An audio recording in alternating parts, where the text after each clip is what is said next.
Olá, meus queridos e minhas queridas, sejam muito bem-vindos a mais um vídeo desse canal. No vídeo de hoje, eu quero conversar com você sobre a hérnia de disco cervical. A gente vai conversar, entender um pouco mais sobre os sinais e sintomas, como que esses pacientes vão se apresentar e quais testes principais que a gente deve fazer para ter mais certeza, né, que esse paciente ele tem uma cervicobraquialgia, né, o diagnóstico médico, que normalmente vai vir escrito para você. O paciente vai chegar falando que ele tem uma hérnia de disco cervical, mas você precisa entender se essa hérnia de disco que aparece no exame de imagem, por exemplo, se realmente ela é causa da dor ou não. Ou seja, se o exame clínico do paciente, se os sinais e sintomas dele confirmam o que a imagem, o que a ressonância magnética está mostrando, ou se a hérnia de disco, a protusão discal que aparece na ressonância magnética não é realmente a causa da dor do paciente, tá? Porque é muito comum também, assim como na lombar, a gente ter dor referida para o braço, né? E essa dor referida, ela pode ser por um ponto gatilho, né? Uma questão muscular, pode ser por uma questão facetária, e não necessariamente a hérnia de disco, a protusão comprimindo o nervo, a raiz nervosa, o plexo braquial e gerando essa dor no braço. Então a gente precisa estar atento aos sinais e sintomas do paciente e fazer uma boa avaliação para confirmar ou para descartar essa possibilidade, tá? Então eu quero trazer alguns dados antes de a gente entrar e falar dos sinais e sintomas da hérnia. Eu queria trazer um pouco de dado para você sobre a hérnia de disco cervical. Assim como na lombar, ela também é comum mais em mulheres do que em homens. Ela é mais comum a partir da quarta e quinta década, ou seja, acima de 40 anos, é mais comum os pacientes apresentarem hérnia de disco, tá? As regiões mais comuns, C5, C6, C6 e C7, é onde mais aparece a hérnia de disco cervical, tudo bem? O que o paciente ele vai apresentar para nós, como que ele vai se apresentar para nós, tá? Ele vai sentir mais dor no braço, tá? Ele pode ter sensações de dormência, de formigamento. Essa dor pode se espalhar até o antebraço, pode se espalhar até o dedão, pode se espalhar até os dedos, tá? O paciente ele pode ter sensações de dormência, como eu falei, de alfinetadas, né, de choque, de fisgadas no braço.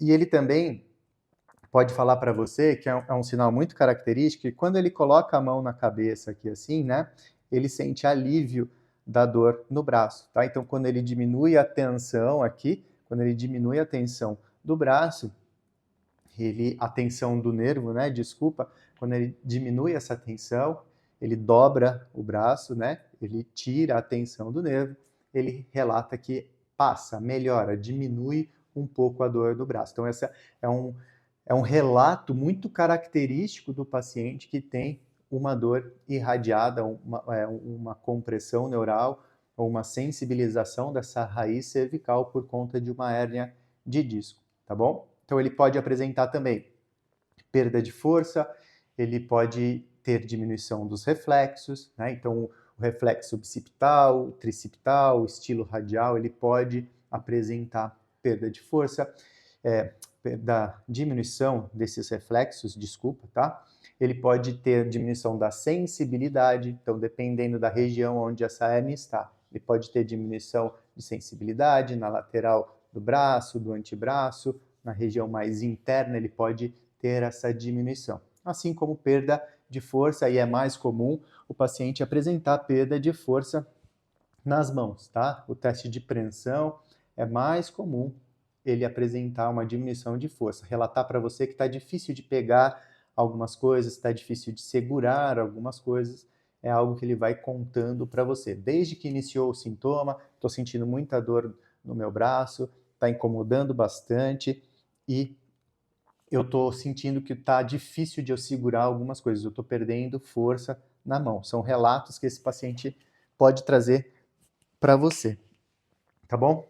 O que a gente também precisa, muitas vezes, falar para o paciente que, assim como na lombar, a hérnia de disco lombar, a gente tem a história natural. Então, a maioria dos pacientes melhoram dentro de 8 a 12 semanas, tá? Então, é sempre importante que o seu paciente ele faça um tratamento conservador bem feito e nessa janela aí de 8 a 12 semanas, a grande maioria vai melhorar, certo? Vai aliviar os sintomas de uma forma gradual, tá? Dentro de 8 semanas é importante, ou até menos em alguns casos, mas dentro de 8 a 12 semanas é importante que o seu paciente já apresente uma evolução do caso, menos dor, sentindo menos dor no braço, já conseguindo retornar a fazer algumas atividades do seu dia a dia, de trabalho, dos afazeres de casa, ou até retornando já para uma atividade física, certo?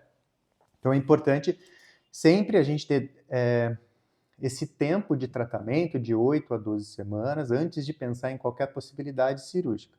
É óbvio, né, que se o paciente apresenta perda de força nas mãos, por exemplo, e ele está sentindo que isso está cada vez pior, com o passar do tempo ele está sentindo cada vez menos força nas mãos, aí a intervenção cirúrgica pode ser antecipada dentro dessa janela aí de tempo de 8 a 12 semanas, tá? Além desses sinais e sintomas que a gente conversou, o que é importante no exame físico, tá? O que o paciente ele vai apresentar para a gente e que a gente precisa fazer, quais os testes mais importantes que a gente deve fazer com esse paciente, tá? O principal teste, um dos principais testes é o Sperling, tá? O Sperling test que a gente chama, ou Spurling test, cada um fala de um jeito, tá? Mas o paciente ele vai fazer a extensão cervical. E a gente pode dividir esse teste em 3 etapas, tá? Eu não vou me prolongar muito em como realizar esse teste, porque não é o objetivo do vídeo. O objetivo desse vídeo aqui é só a gente saber quais são os testes que nós devemos fazer e o que, quando eles são positivos, o que isso significa, tá? Então, para o paciente, a gente confirmar que ele tem uma irradiação para o braço vindo de uma hérnia de disco, de uma compressão. Ele vai apresentar o Sperling test positivo, então a gente pode fazer esse teste em 3 etapas, então ele faz a extensão. Se ele faz a extensão, fechando o forame, e o paciente já relata aumento da dor no braço, a gente já coloca esse teste como positivo. Se a gente faz a extensão e ele não relata a dor no braço, a gente vai fazer a inclinação homolateral, para fechar ainda mais o forame, para ver se a compressão aumenta a dor no braço, tá? Então, a extensão com a inclinação. Se o paciente já relata a dor aqui, o teste está encerrado e o teste é positivo. Se a gente faz a extensão, a compressão e nenhuma dessas duas etapas, o paciente relata a dor aqui, a gente vai fazer uma pressão, aumentar ainda uma força. Então, o paciente está aqui e o terapeuta vai fazer uma pressão na cervical e ver se ele sente a dor que vem para o braço, tudo bem? Então, esse é o Sperling test. O paciente precisa relatar a dor do braço, a dor que ele sente no braço. Se essa dor aparecer, o teste ele é positivo, ok? A gente também tem o teste de distração, onde a gente vai tracionar o pescoço do paciente para perceber se ele sente um alívio dos sintomas. Então, quando a gente faz a distração, o paciente vai estar deitado em decúbito dorsal e a gente, por trás dele, coloca uma mão na região do occipital e a outra mão ali no queixo do paciente, fazendo essa distração, ok? Quando a gente faz a distração, se o paciente fala, nossa, alivia o meu braço, o teste é positivo, ok? O paciente também vai apresentar uma diminuição, tá, da rotação para o lado da dor, uma rotação menor do que 60 graus para o lado da dor, e eles vão apresentar o teste neural positivo, o teste de tensão neural. E pode ser, dependendo de onde o paciente sente, a gente pode fazer o teste do mediano, do ulnar e do radial, tá bom? Então, a gente vai fazer esses testes para confirmar a possibilidade do paciente ter essa cervicobraquialgia, essa dor irradiada para o braço vindo de uma hérnia de disco, ok? Então, para a gente confirmar essa possibilidade, o paciente tem uma hérnia de disco cervical no exame de imagem, está sentindo dor no braço. Fala para mim que se eu levanto o braço, fala para mim que quando ele levanta o braço, alivia, diminui um pouco a dor do braço. Eu fiz o Spurling, foi positivo. Eu fiz a distração, foi positivo. Ele apresenta para mim uma rotação menor do que 60 graus para o lado da dor. E o teste neural do mediano, do radial ou do ulnar, eles são positivos, tá? Então, quando você fez toda essa avaliação, você já está com uma certeza maior de que você realmente está diante de uma dor irradiada por uma hérnia de disco cervical, tá? Se ele apresentar perda de sensibilidade, diminuição de reflexo, diminuição de força, aí é mais característico ainda de que realmente o paciente tem uma hérnia de disco cervical. Tudo bem? Espero que você tenha gostado desse vídeo, espero que tenha ficado claro quais são os sinais e sintomas desse paciente, quais são os testes que você deve fazer para confirmar esse diagnóstico, tá? Se você ainda não faz parte desse canal, clique aqui e se inscreva para que toda semana um novo vídeo sobre coluna você receba aí no seu e-mail. Combinado? Então até o próximo vídeo. Até mais!